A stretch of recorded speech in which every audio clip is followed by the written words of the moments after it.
everyone, Shaun Stevenson here, author of the Throne series, and today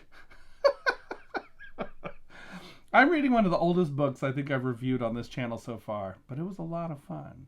I really enjoyed reading it, especially reading it at the beach. I recently went on a trip to Gulf Shores, Alabama, and you can check out my beach book haul video on this channel.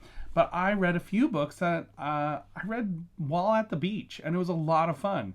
And this was a perfect beach read. I didn't actually even realize that the books I had brought to read were all kind of beach themed, but this was a great one. I highly enjoyed sitting on the beach and reading this book.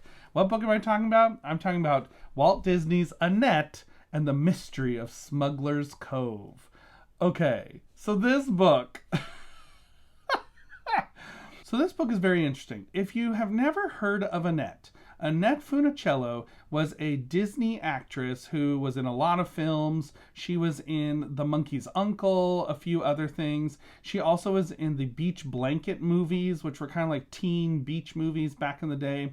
And she was also a singer. She actually was one of the ones who kind of pioneered this new way of doing music where you kind of recorded a voice twice and then played it together to create this very interesting echoing sound that was in her music. And so she has a lot of albums from different sorts of things. She sings different sorts of songs from different genres.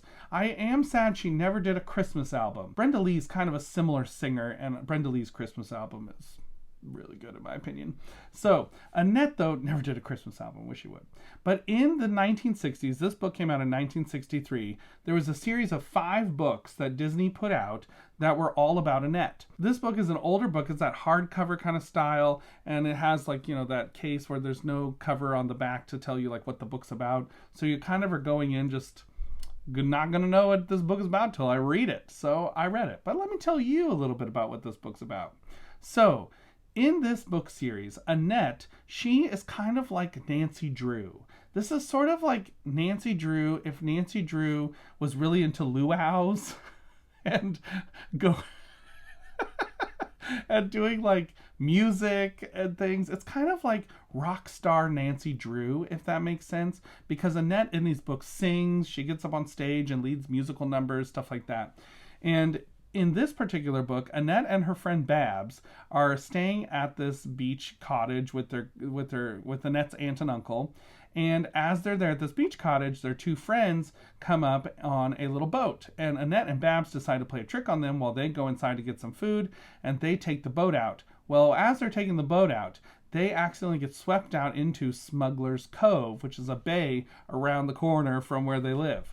And so as they're in Smuggler's Cove, there's a mysterious motorboat that comes up and kind of knocks both of them into the water from the wake that it kicks up, and they get rescued off the beach by this older woman who lives in like this kind of hidden house back in the cliffs of this area of Smuggler's Cove.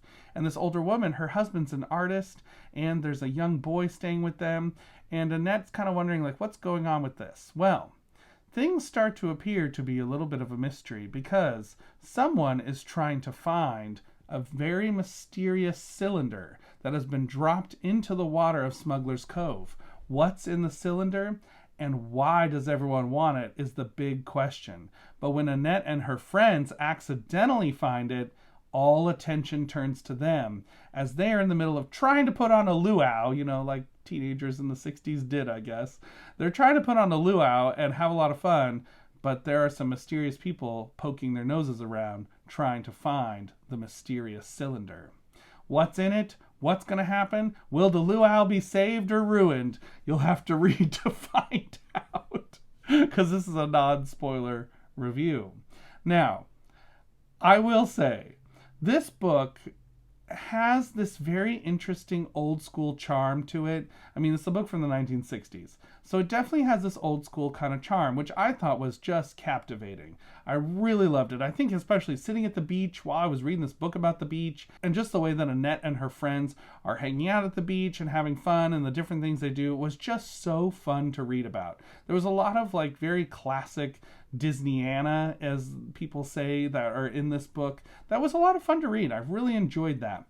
I was nervous though, because there are some Latino characters in this book. and I was very scared about how they were going to be portrayed because this is an old book. And I thought, oh no, is this going to be kind of like stereotyped and stereotypical, or is this going to be okay? And I am glad to say this book was actually not stereotyping people and actually did a really good job portraying people. Like, just in general, I was really impressed. Because sometimes some of these old books, they don't always hold up so well. And they have some language in them that's kind of outdated. And sometimes things happen that you're like, oh, I wish you wouldn't have done that because that's not so great. So this book actually does a great job with that. I thought it was really well done. The mystery is kind of ridiculous and a little over the top. It kind of in a like that darn cat kind of vibe, if that makes sense. And there was one point while I was reading that I just busted up laughing because the plot was a little ridiculous. And I turned to my wife and I said, so Annette is about to get involved in a South American revolution and gonna help save the day, maybe. I don't even know. And it was just so over the top ridiculous that this like 16-year-old from, California, the California beaches, is going to like help in world affairs. But that's what happens in this book. And it's so over the top, but it was also kind of just funny in that old school kind of way. So, that's neither here nor there. There is no characterization, like no character development in these books. It is just Annette is Annette, and she just continues to be Annette. And I don't know if that's because this is based on a real person, so doing like a character growth arc might be kind of odd to have her have flaws or things that she's like growing through. She just doesn't. She's kind of just there as kind of the main focal point to continue the plot and to be like kind of this icon a little bit, because she does get up and she sings and she like leads everybody in music and she's planning this luau and having all these friends over in this party and stuff. And I feel like she's kind of more portrayed like an icon than a character. She's really a person that people can look up to and be like, oh, I want to be like Annette because she's pretty much perfect and she doesn't ever do anything exactly wrong. She does make mistakes. She's not a Mary Sue, and I did appreciate that. But she's not making mistakes in a sense of like, oh, you don't like her anymore sort of mistakes. It's more like, oh, that could happen to anyone. Oh, I'm so sorry that happened to you kind of idea. So she still kind of maintains this like squeaky clean image, so to speak, of just being like, oh, I goofed kind of idea. So there's no character development, and the plot's really nonsensical and just a little ridiculous. And at the end, when you do find out what's in the cylinder, I was like, that is what was in the cylinder? Okay, like that's important, but also that's very random, and I don't know what I think about that. But I did have fun reading this. I'm not gonna lie, it was a great throwback. It's like a cozy mystery book. That's really what it's like. I would say even Nancy Drew is more intense than this book is. The mystery is there, and there are some danger moments where there's some legitimate spots where I thought, oh, that's actually kind of not good that that's going to happen. Like, what's going to happen now?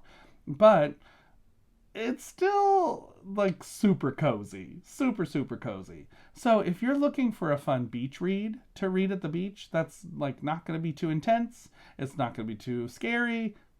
Go for this book. If you like old school Disney, this is your kind of book. Especially if you really like the live action old school Disney movies, this is the thing for you. Kind of think like the Moon Spinners with Haley Mills or That Darn Cat kind of vibe.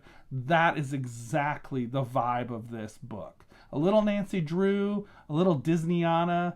This is that book. So at the end of the day, I would give Walt Disney's Annette and the Mystery at Smuggler's Cove a 4 out of 5 stars. And mainly because there was nothing in it that was like bothering me. There was nothing that was too great. It just was good. It was good. It wasn't great. It wasn't bad. It wasn't meh.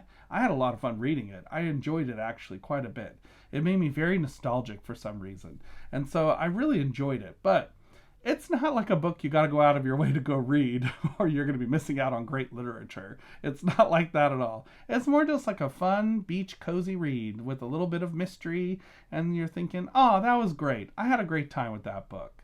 Like, I don't know if I would ever reread it necessarily, but I enjoyed it. So, there you go.